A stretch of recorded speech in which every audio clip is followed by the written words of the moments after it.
और सत्ता में अब बात करते हैं कि ऐसी खबर की जो हर किसी से जुड़ी है, जो एक अलर्ट नोटिफिकेशन है।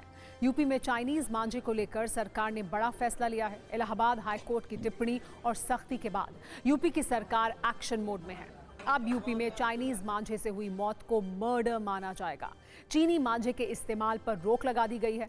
यूपी में प्रशासन को सख्त निर्देश दिए गए हैं। लखनऊ में चाइनीज मांझे से युवक की मौत के बाद सख्ती की गई है।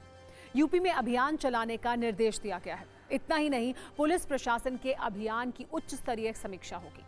आपको बता दें कि यूपी में पहले से चाइनीज मांझा प्रतिबंधित है, लेकिन सच यह है कि प्रतिबंध के बावजूद दुकानों पर चाइनीज मांझा बिक रहा है।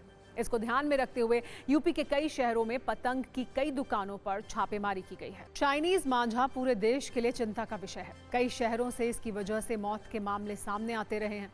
यूपी में पिछले कुछ वर्षों में ऐसे कई मामले देखने को मिले, जिसके बाद जनवरी 2026 में इलाहाबाद हाईकोर्ट ने एक जनहित याचिका पर सुनवाई करते हुए यूपी सरकार की क्लास लगाई थी। यह आदेश दिया था कि चीनी मांझे के निर्माण, बिक्री, उपयोग और खरीद फरोख्त पर प्रतिबंध लगाया जाए।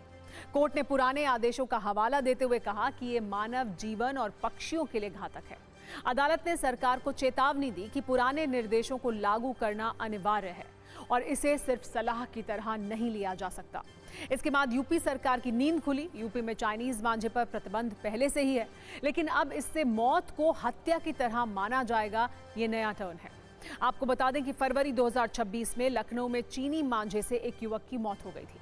गले में मांझा फंस गया था। इस घटना के बाद सरकार ने बहुत सख्त कदम उठाए थे। पूरे राज्य में चीनी मांझे की बिक्री, उपयोग और रखरखाव पर पूर्ण प्रतिबंध लगा दिया गया था। आपको बताते हैं कि यह विषय कितना गंभीर है। 2025-26 तक यानी पिछले एक वर्ष में यूपी में चीनी मांझे से कम 6 से 10 लोगों की मौत हुई है। इसकी रिपोर्ट सामने आई है।